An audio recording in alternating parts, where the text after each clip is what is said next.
So earlier today, Robert Mueller had dropped a dozen indictments in this investigation of Russian meddling in the 2016 election. So Rod Rosenstein earlier today came out and announced those 12 indictments of Russian intelligence officers. Well, that's interesting.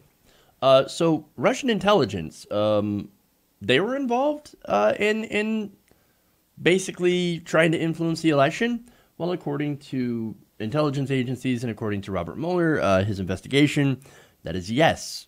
In fact, the 12 people who were indicted were members of Russian military intelligence known as the GRU and have been accused of engaging in a sustained effort to hack the computer networks of Democratic organizations and the Hillary Clinton campaign. So, look, we talked a lot about the DC leaks and Guccifer. We talked a lot about the WikiLeaks and the emails. And look, what we found in the emails was incredibly enlightening and also quite damaging to Hillary Clinton because it showed us basically kind of who she is and what her campaign was about. And it also did serve to highlight how they screwed over Bernie Sanders. So I think that was really, really important. A lot of the stuff that came out in the emails. Now, there was stuff that was super unimportant, like recipes and stuff. But there was some really enlightening stuff. Basically, it was things that we kind of already knew. And, even though we knew it, it was actually nice to have some proof. And, of course, that's the screwing over of Bernie Sanders during the 2016 primary. So, anyway, I had talked about how I don't really care too much about, where they came from. And, of course, where they came from was apparently the Russian intelligence service. Interesting. Now, Rod Rosenstein detailed these new charges at a press conference. And, of course, Mueller was not there. Although, let's see.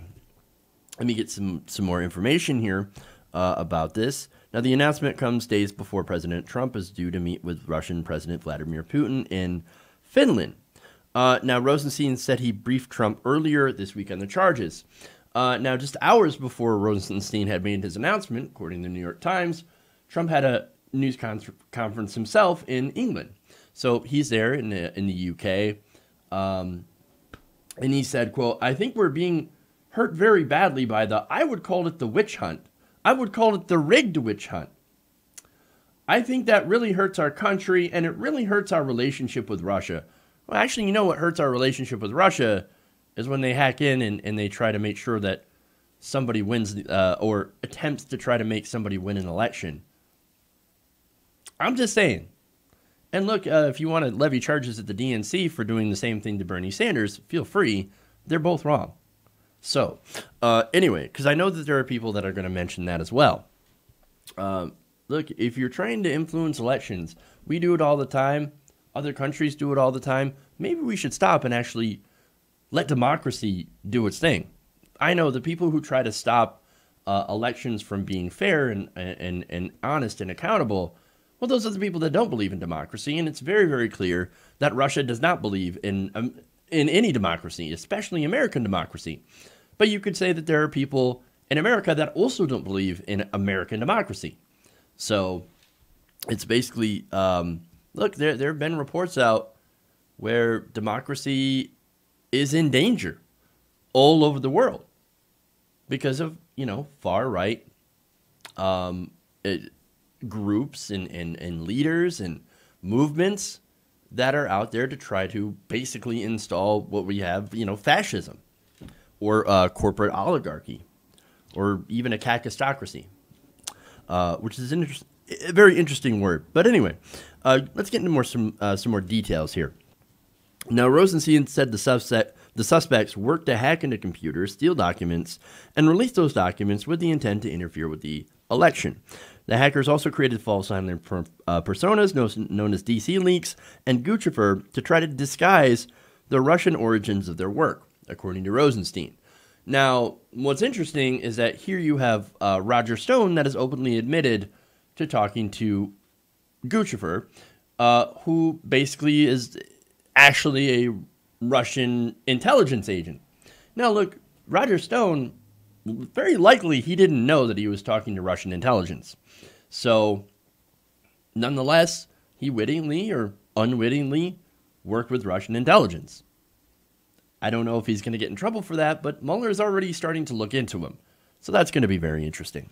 Now, Rosenstein said the hackers did interact with some Americans in their course of efforts, which, of course, I noted Roger Stone. Those people have not been charged with a crime right now, so far. Now, he also said, and this is something that Trump is already talking about, and the Trump administration, he said there's no allegation in this indictment that any American citizen committed a crime. There's no allegation that the conspiracy changed the vote count or affected any election result. And that is also true. That is very, very important to point out. The goal of the conspirators was to have an impact on the election. What impact they may have had is a matter of speculation. That is not our responsibility.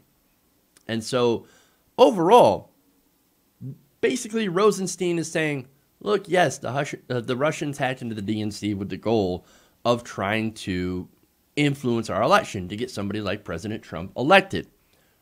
Did it actually have an impact? We don't know. That's not really our job to figure out the impact of that. Our job is to go after people that are attempting to subvert our democracy. And so that's where these 12 different indictments had come from. So this just adds to the list of, right now, Donald Trump wants to go back and call this a witch hunt, of course. Well, they found a lot of witches. I mean, 35 total indictments, 32 people that were indicted, 3 companies that were indicted.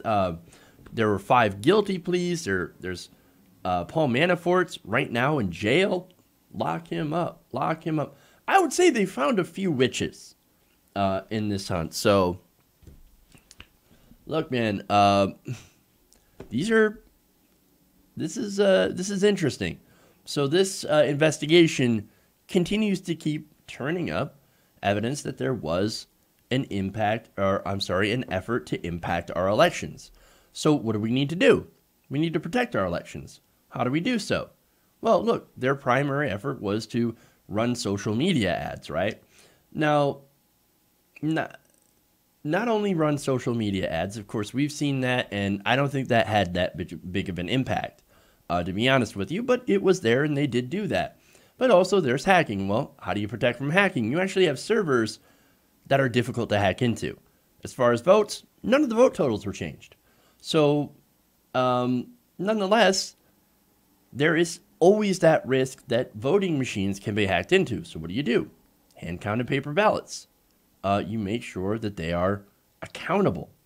You make sure that all these paper ballots are done, in these vote tallies are done in a way that makes it so that it's impossible to change vote totals. That's what you do. That's how to protect elections. That's how you do it. Now, as far as Trump goes, look, there was no evidence so far that Trump had anything to do with this, or anybody in the Trump campaign, although there are still a lot of very suspicious ties between, people who were representing Russia, and people in the Trump campaign. And so this investigation is far from over. In fact, just recently, Mueller had asked for 100 blank subpoenas. So this is 12. There's a lot more to go. Hey everybody, thanks for watching this video. If you want to see more like this, please hit the subscribe button below. And if you want to support truly independent progressive media, please consider becoming a patron at patreon.com/TYTNation.